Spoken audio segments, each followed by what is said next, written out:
famous Oriental rabbis of yesteryear. Now, here on Yud Tammuz, the 19th of Tammuz, marks the Hilula of a famous Italian rabbi. His name was Rabbi Dr. Mנחem Immanual Hartom. Very, very great rabbi of his time. He was born in the English year 1916, to be precise. It was the 30th of Av, Lamed Av, of that year, and August 1916. And he passed away in the year 1992, in July 1992, on Yud Tammuz, the 19th of Tammuz. We're talking about 33 years ago. He was a rabbi, he was an educator, and he was a translator, also translated many, let's say, an editor of various different works. Let's explore a few of the highlights of this famous rabbi. Now, he was born in the city of Turin in Italy, a place we've spoken about on various occasions. Well, in the year 1916. Now, his father was also a teacher and a rabbi. His name was Rabbi Professor Immanuel Hartom. He was, let's speak about him for a minute, his father. He was, I think, a director of the rabbinical seminary in Rome. He happened to have been, he was also an educator in Israel at one stage of time. He himself passed away in the year 1965, his father did. He would spend time, obviously, in Turin and would move to Florence. He would study in a rabbinical seminary there. His father would serve as a rabbi in Ferrara, in Turin, in Tripoli, in Libya. And he would be the chief rabbi of Florence on a window of time. He was also a director and a teacher of the rabbinical seminary in Rome. Later on in his life, his father would actually move to Israel, I think in the year 1939. And I think he passed away, was eventually buried in Har Zaitim, Mount of Olives burial place, and was writer, let's just say, his father wrote a scientific commentary on the Torah, it's reported over. I think it was known as the Cassetto commentary, if I'm not mistaken. I think his brother-in-law happened to be Moshe David Cassetto, another rabbi we've spoken about on various occasions before. So that was his father, and his father's wife was actually Yael. They had 5 children, and so that's interesting to point out. Okay, so let's go back to Rabbi Menachem over here. So he was born, obviously, in the year 1916. He would excel in his studies. He was excelled, especially in his ability within regards to linguistics. And among his teachers, as we said before, was his uncle, Rabbi Professor Moshe David Cassetto, who was a famous rabbi of his time. His uncle, Rabbi Cassetto, also was known as Rabbi Umberto. We actually recorded a video on him quite recently. He passed away, I think, in the year 1972. He was not just a rabbi in Florence, he was also a professor of Bible in the Hebrew University, and would write various different books, especially on the Torah and Bible in of itself. Now, come on, the year 1937, Rabbi Dr. Menachem, he was 21 years of age, would finish his doctoral studies. He would receive honors in Semitic literature and languages, I believe, at the University of Rome.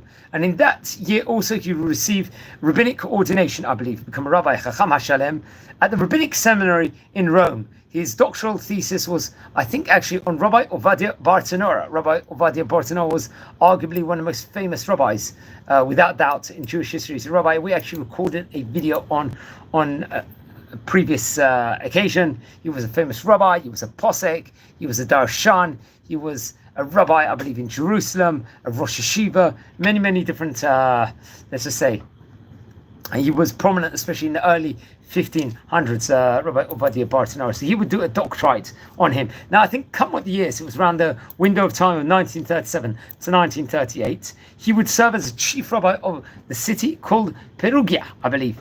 This happens to be in central Italy, this area, say in the Umbria region, a province in of itself, I think more southeast of Florence.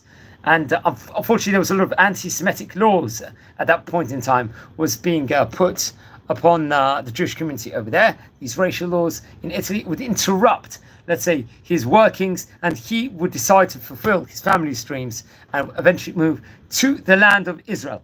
In 1939, he emigrated to Israel, and which is very, very prominent, exciting, would move to the Magdiel neighborhood over there. This is one of the moshavs, I think, quite close to Hod HaSharon, if I'm not mistaken. Very interesting. This would be in the year 1942, it would be. He would make a living in the farming industry over there. And he was also a high school teacher. Come with the year 1945, he would receive a position based on his qualifications as a translation editor in a government, let's say, mandate government publication in Jerusalem. Very, very interesting enough. And let's just say, maybe there was some connection somehow to the Haganah with that, or his position would actually have So that was also reported over, just using the article, let's just say, on Wikipedia. Then come out the year 1942, who would get married to his wife. I think a Russian woman she happened to have been. I believe her name was Leah Alna, I believe. She came from a Russian house, and they would have, I think, 5 children.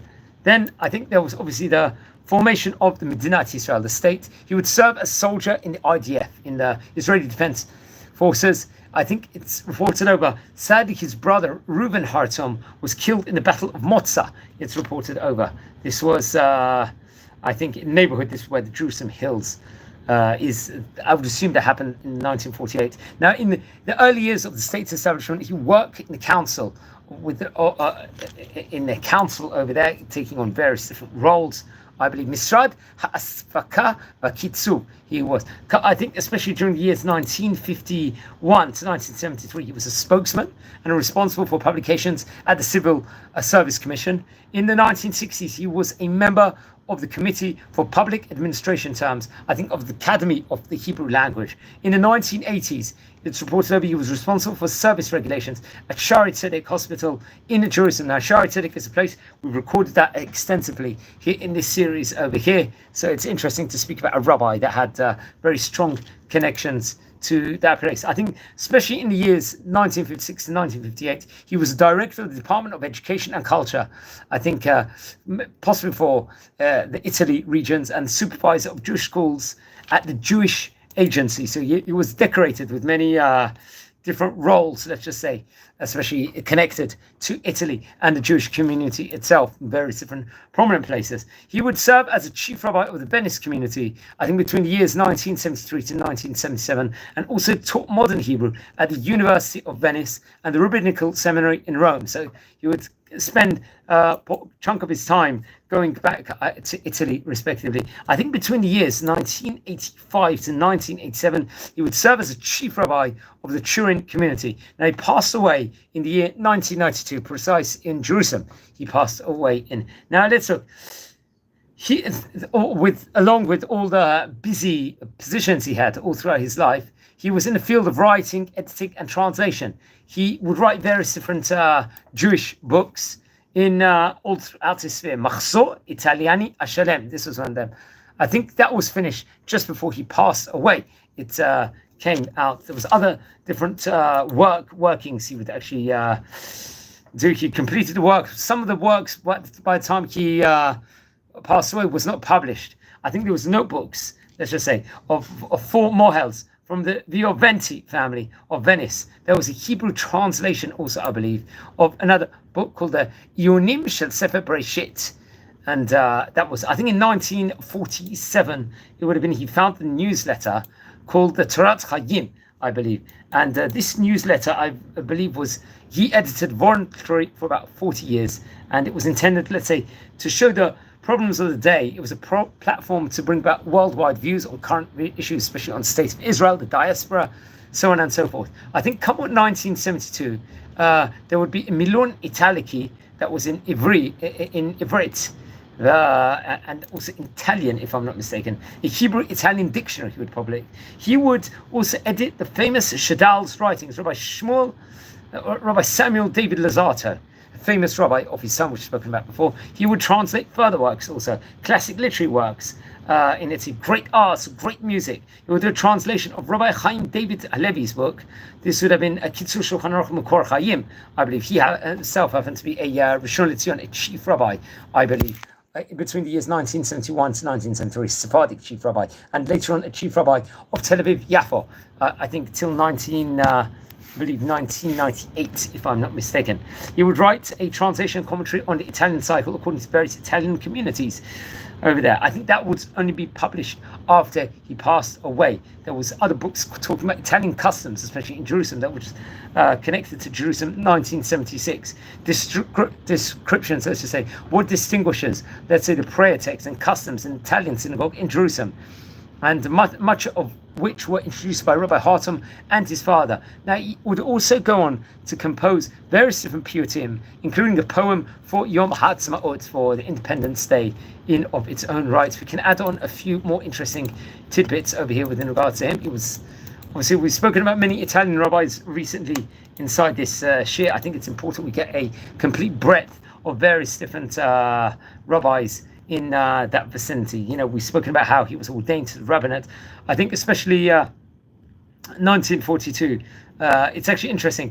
In 1942, when he got married to his wife, Rabbinit Leah Elana, we said they had 5 children. Their daughter's name was Yael, and she was named after his late mother, who died in his youth. I think sadly she passed away from pneumonia. His late mother did. And yes, that has to be pointed out also. Now, I think in 1947 was the year when he would found the magazine called Torat Chaim.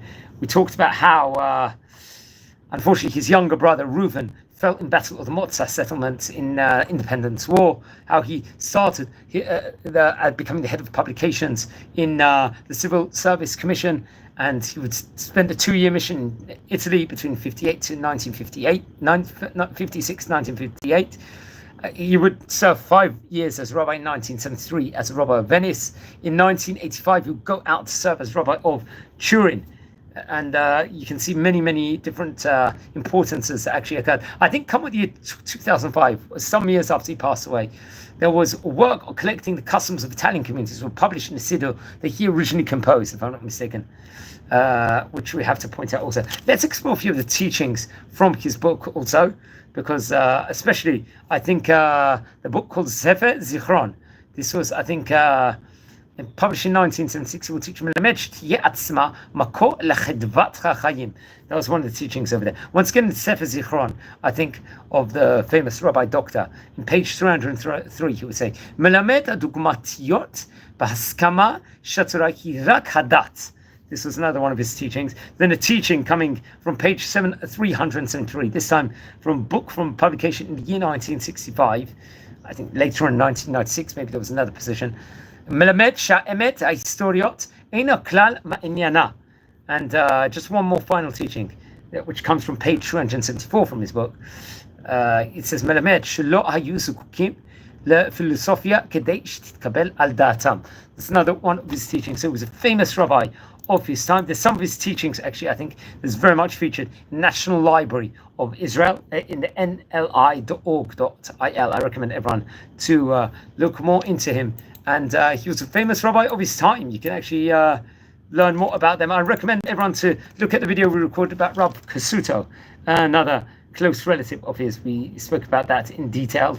I think you can also find on Google Books some teachings within regards to him. And you can still, I think, buy his books, especially online. There's various different publications and places that will actually sell it. I think in simania.co.il, for example, they would use some of his resources, especially his Italian translations and Hebrew translations, which I very much recommend everyone to look at. He's famous also for his dictionary, as we said before. So there really was a lot connected to him. So we have to point that out also. So friends, we're a community here.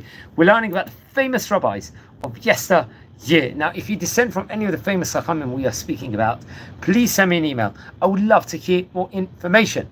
If you feel anyone is interested in watching any of these videos, please share these videos to other people also. And if you haven't subscribed yet, please subscribe to the channel. We're now already on a staggering nearly 7,000 subscribers, which is a phenomenal achievement over here. And it's a family that will really, I think, let's just say, was very famous in Italy. They would make his mark in Italy. Remember, we stated before his mother's name was Yael, and which we had to point out before. I think it's reported over. There was. They lived at the time period, especially in Italy. Well, unfortunately, there was his family did during the time period of the Second World War. So many Italians very much did suffer over there. To a great degree, unfortunately, and I recommend maybe we'll explore more about his life, especially that specific era in of itself, in a separate video here. So we've spoken about Rabbi Dr. Mנחem Immanual Hartom, famous Italian rabbi of yesteryear. He was buried in Har Hazeitin in the Mount of Olives plots.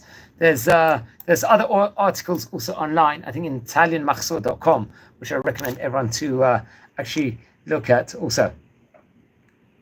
And explore the various different writings and the threshold of his teaching. Please subscribe to the channel. Wish you all well. Here, recording this from the city of Beit Shemesh. I'm actually recording this at the time of the fast of the 17th of Tammuz, Shiva Asar Tammuz. So everyone that is fasting, wishing you all a safe fast at the moment.